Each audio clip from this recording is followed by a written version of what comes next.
So yes, I'm an engineer, that's my background, automotive engineer.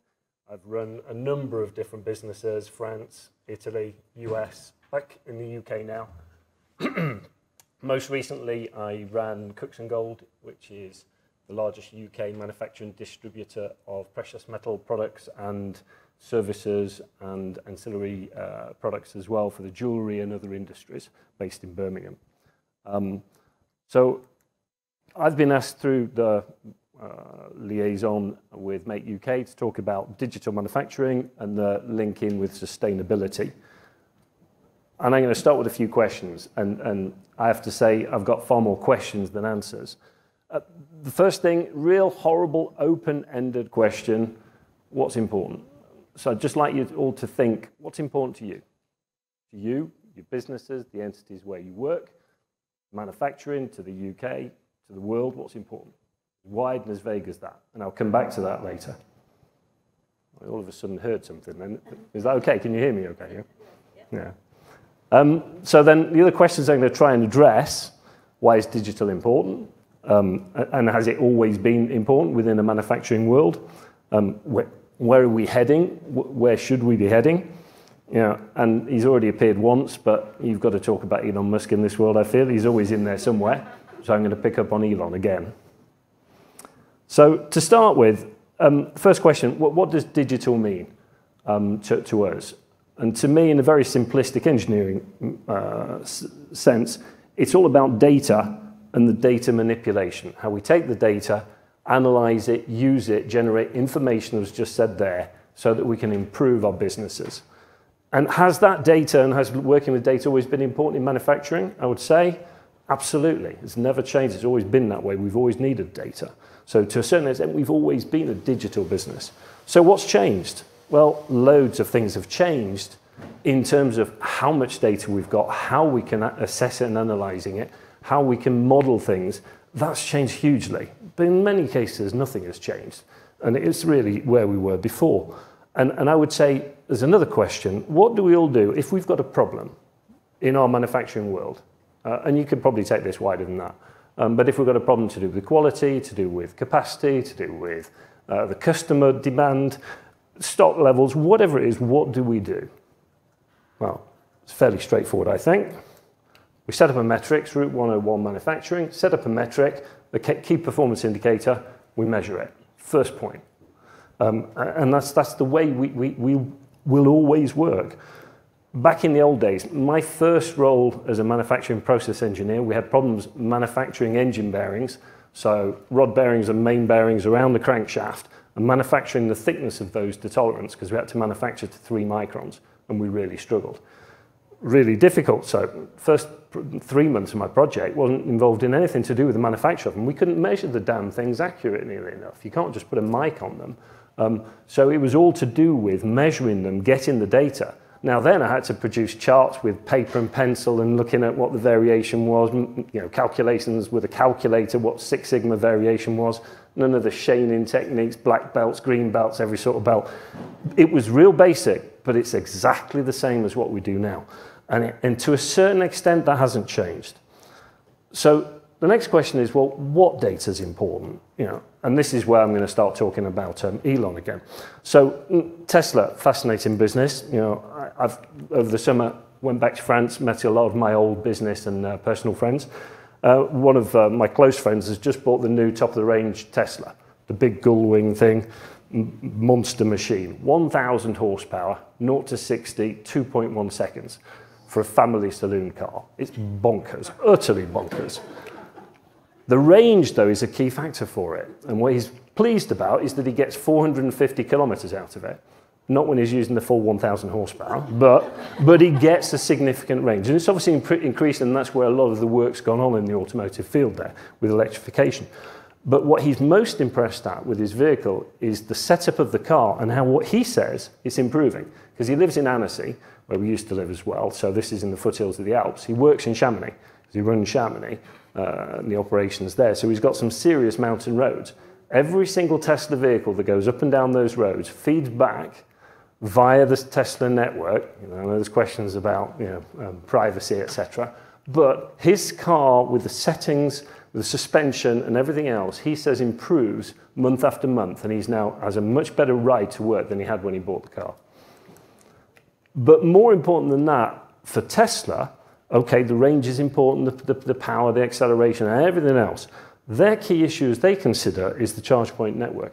I had another colleague who was invited out to the headquarters in Tesla, and he said, okay, phenomenal, the gigafactory for producing the batteries, etc. But the most impressive thing in their headquarters, the whole wall across the whole of the headquarters was one enormous LCD screen of the globe. And on that screen, they had a dot for every single vehicle Tesla has ever manufactured and where it was live. Now, there's obviously issues to do with privacy, Elon Musk's ego, but their point is that to sell more vehicles, they need a better charge network. So what do they have to measure? They have to measure where it is. How many cars are queuing? It's all very well having the stations, but if you've got to queue an hour and a half, they ain't going to get them anywhere. So their whole point about what they have to measure is that. It's a really difficult metric, but that's what they've decided to do. So what data is important for manufacturing? There's obviously a hell of a lot of the standard manufacturing data, quality, productivity, downtime, maintenance intervals, etc. There's all the non-manufacturing data, there's the sales demand, who we're selling to, and a whole variety of information, when you talk about the people side of things. But when I look back on my experience, certainly over the last 7 or 8 years, the sort of data that has posed the biggest concerns for our businesses, the first one was CLP, if anybody was involved in that. This is going back about 7 years. Classification, labeling, and packaging. I was running a independent paint manufacturing business where we had to put the exact chemical composition and elements of all of the key products in every single tin of paint. And that's a nightmare when you're producing litho-printed tins. And they've all got to be produced and documented in every language in which you sell. And we were selling to 80 different countries. It was hell on earth with a huge product range, all had to be integrated within the IT systems, couldn't run off a spreadsheet. A massive problem. More recently with Cooks and Gold, not to talk too much about Brexit and the pain that generated for us, but we had a very big and growing business exporting into the European Union. With Brexit, that then became a customs barrier. We had to put on things like the country of origin, COO, the tariff codes, all the data for that. And because of us shipping a lot of precious metal, the carriers were very reluctant to ship some of these tariff codes. So every carrier into every country, so not into the EU, every country was different, every carrier was different, would have different tariff codes that they would or wouldn't accept. And we were selling 20,000 SKUs to 80 different countries and 70,000 different customers. So again, you're not going to run it off a spreadsheet. It was a nightmare. In the end, we had to give up on our European business and reshore it to France because we just couldn't manage it. And it's all to do with data and the digitalisation of it. So I guess my point is that it's not all the basic data that you think and the obvious things. Sometimes it's very, very different. So now I'm going to come back to the original question. What's important to us? And you'll have all had different things, no doubt, but I suspect, those that recognise this cartoon, I don't know whether you can read what's in the bubble, but basically, this is a cartoon from Graham Mackay back in the original days of the pandemic. If we all wash our hands, we'll be okay, faced with the tidal wave of COVID. But behind it, there's the recession, and this is going back a few years, this is 2020, early 2020, and behind that, hidden, is the monumental tidal wave of climate change. And I think most of us will have had somewhere on there climate change and what's the impact of that and where are we going there. So if that is the case and we're in a manufacturing world, what should we measure? Because if we're saying that this is important, we should be measuring it, going back to the principles. So obviously there's loads of things we measure. We measure efficiency, we measure fuel economy. You can't buy a fridge now unless it's rated. You can't sell your house unless you get a rating for it. But really, what we're talking about as well, and the fundamental metric, is the carbon footprint. Because if we're saying that's what the CO2 equivalent, that's what's having the major impact in terms of climate change. So it's that impact of everything that we make, that we buy, that we use. And I had a fantastic lecture on a Bath University alumni, and in the engineering school, the best lecture we went to was a series from the professor, head of school, who was talking about the energy balance. He used to say there's no thing as free energy. So slightly it's before the days of talking about carbon impact, but he was saying this, exactly the same sort of things as we're saying now. We have to be very careful about burning fossil fuels. But what he was saying is that even if you take other forms of energy generation, HEP, hydroelectric power, there is an energy balance there. Yes, the sun fuels the water cycle, so you're not burning, but you take tons and tons of concrete to produce the dams. That is a hugely energy-driven process. So when he did the calculations, not easy calculations, lots of assumptions, and he took us all through all of his working, he basically came up with well over a 10-year payback period for hydroelectric dam. Now, he wasn't saying that we shouldn't be building dams. What he was saying is that it's not free, and we should be analysing this. We need to understand it properly. So my point here, my challenge for us all is that we need to know what that net carbon impact is of everything. Everything we purchase. Great, that fridge is A triple-star rated. But what was the carbon impact of generating it? Where was it made? How did we ship it? What was the payback on it? The culture that we've developed over the years of the throwaway, the disposable items is great in terms of generating manufacturing efficiencies. Brilliant. Then we offshored it, even better, even cheaper. So now we produce them in massive volume, ship them over from China. But is that best for the planet? And it is a huge challenge, because if we're talking about the carbon footprint, it's a difficult number, and it's not intuitive.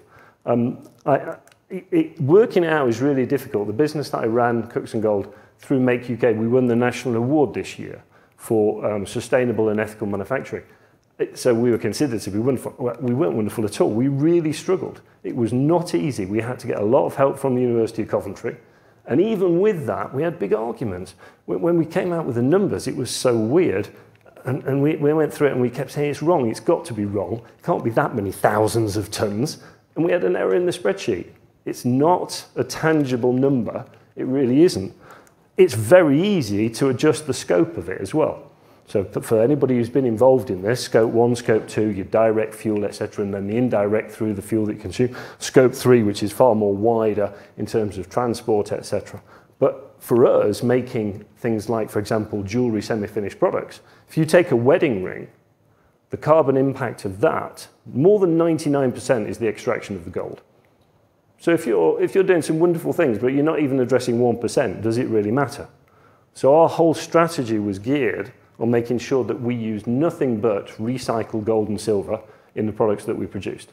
So we had an internal loop with our internal refiners and brought it all back. Now, we didn't have to, you don't have to do this, but we felt if we didn't do it, then we were really pulling the wool over everybody's eyes because it wasn't serious. So every business is different, but it's not easy. So to me, the digital climate challenge that we're faced with, and I feel that we should be doing, every single thing we purchase, every single service, every single good, we should know what the carbon footprint is. We should have the grams, kilos, tons of CO2. How much did it cost to come here to the conference? In terms of our travel, how much did the conference cost to run it? How much did my shirt cost? How much did this thing cost? What was the impact of it? If we don't even have that number, then we haven't got a chance, have we? Then we're in the dark. It's a difficult number. It's a huge challenge. We're not going to achieve it overnight. It's going to take years and years and years. There's going to be a huge element of government oversight, timing targets, standardization, how you put things together. This is all going to need to be audited, otherwise people can produce any numbers that they want. There's even more impacts with things like the end of life, because some of the times the biggest impact isn't the effect of how you produce it, it's what you do with it afterwards and how you control that. Personally, I'm an absolute believer in manufacturing. That's what I've done all my life. But I think it will bring opportunities. So instead of shipping that fridge around the world because it's been produced in Korea, maybe the better thing for the world is, and for us, is to produce more locally. Might not be in the UK, might be in Europe. In some cases, it might not be in the UK, it might be locally, even really locally. So a little bit like when we're looking now on the food side of things, that we shouldn't be just bringing food in from across the planet, we should be sourcing more locally and eating seasonally. Well, maybe we should be doing the same with some of the manufacturing. So I do firmly believe that this will generate opportunities for us. And as the old adage goes, you know, if we're not part of the solution to this, then we're all part of the problem. So we're going to have to do something about it. Thank you.